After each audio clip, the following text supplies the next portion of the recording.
It's time once again to slip into your camo, grab your bow, and join us out in the field for another episode of the Up North Journal, presented by PSE Archery. The Up North Journal crew is knocked and ready to rock for another exciting adventure. So let's step outside and hit the trail. This episode is brought to you by PSE Archery, Black Eagle Arrows, Cabela's, Antler Action, Spot Shooter Archery, Tom's Custom Turkey Calls, Family Traditions Tree Stands, and Badass Slingshots. The 2015 Dream Season Decree is a deadly combination of speed and precision. It's built for the moments when time stands still. When the only thing that will break the silence is an arrow slicing a clean path to the kill zone. The bow of your dreams is a nightmare for big game. This is PSE's Decree. Experience PSE. Experience performance. We know the future of hunting depends on our nation's youth. But did you know that in many states, it's illegal for you to take your son or daughter hunting until the age of 12 or even older? As a result, we have fewer young hunters, and the Families Afield program is designed to eliminate those barriers. Hunting is safe, and the safest hunters afield are young people with adult mentors. Visit our website at familiesafield.org to find out how you can bring more families afield.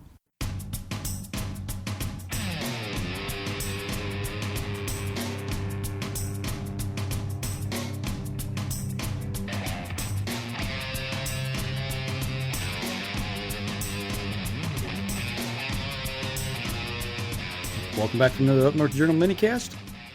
Something you're going to hear right here on our Minicast. You're not even going to hear it on our main show this week, but you're going to hear it in the next 3 to 5 minutes or so on this Minicast.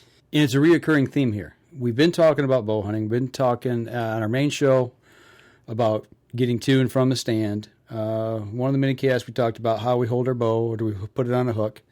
Got me thinking, let's stay in the stand. Why not stay in the stand? Yeah, let's stay there. I wish we were there now.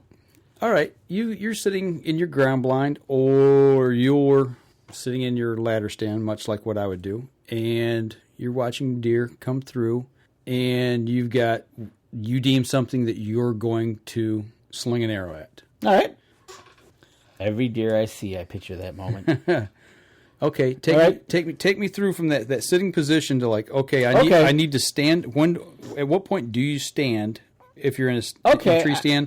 Or if you're in a ground blind, at what point, from that point, do you get ready to draw back? Okay, so... What makes that happen in your head? First question I have for you, I'll ask you. Mm-hmm. But when I'm in a tree stand, I typically shoot while sitting. Do you? Okay. Yes. My cousin usually shoots standing up. Mm-hmm. It's one of those things. Anyways, I'm in my ground blind. I hear some commotion. I identify my target as something that I'm going to sling an arrow at. So now I start playing it in my mind. Where's it going? What window am I going to shoot out to get this thing? And then I try to pick out a spot where I want that deer to walk. Mm-hmm. And then I get ready, and usually it's just outside of where it walked behind a tree, so I can pull back. Sometimes it works out, sometimes it doesn't. Sometimes that's that weird sixth sense they have when nothing ever happens the way you think it's going to. Right, and then you're like, okay, they just got to take one more step behind that, and they never do, and they stop, and you're like, well, what did I do wrong? Mm-hmm. But usually that's how I'll play it out. Sometimes I'll let them come in, and I won't, especially if it's a doe. I just let them come in and get comfortable first, and then I'm like, okay, I'm going to shoot.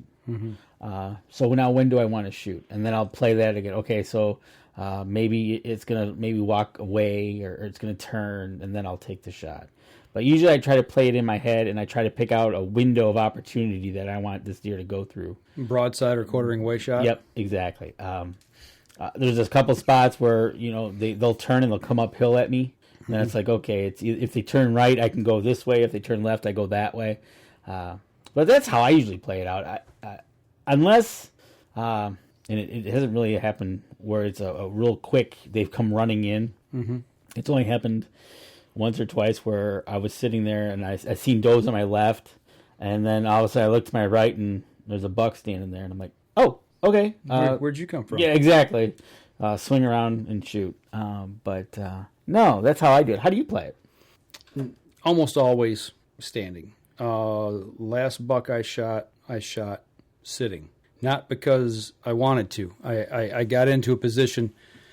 He was to my right, and he was feeding real slow. But there was a small window there of opportunity, and there was no way I was going to be able to stand. So I took and slid my right leg out and around the seat, and actually locked my leg up under the seat to hold myself into the stand.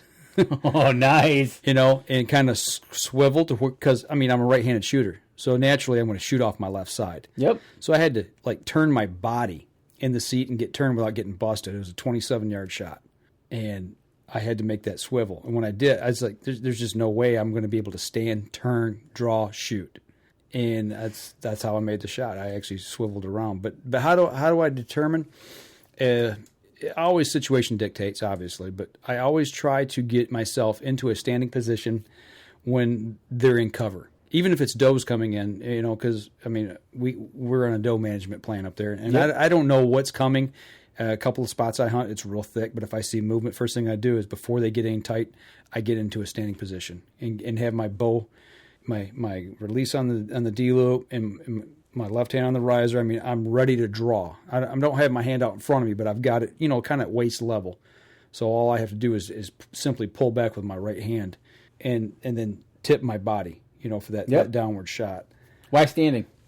I shoot better standing. Now in a ground blind, I'll shoot sitting. I've practiced sitting because it's level, but shooting downward, you've got to lean your body. To me, for that perfect.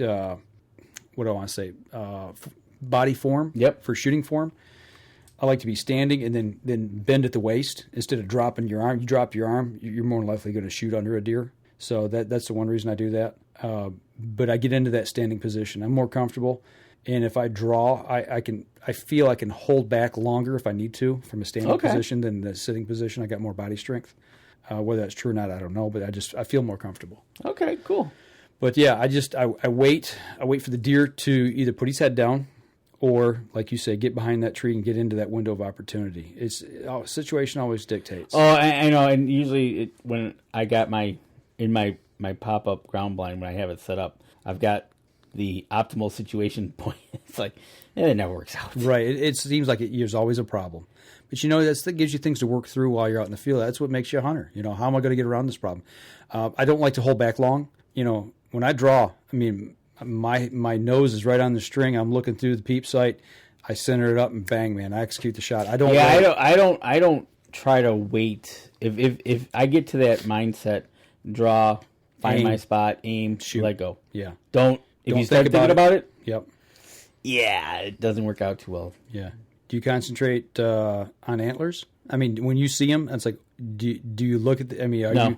You get that out of your mind. Get antlers out of your mind. If it's a shooter, I say, okay, it's a shooter, and then I'll go to kill mode, and where I got to shoot. Yeah. Now I have heard people shooting at the antlers because that's what they're fixated on. Right.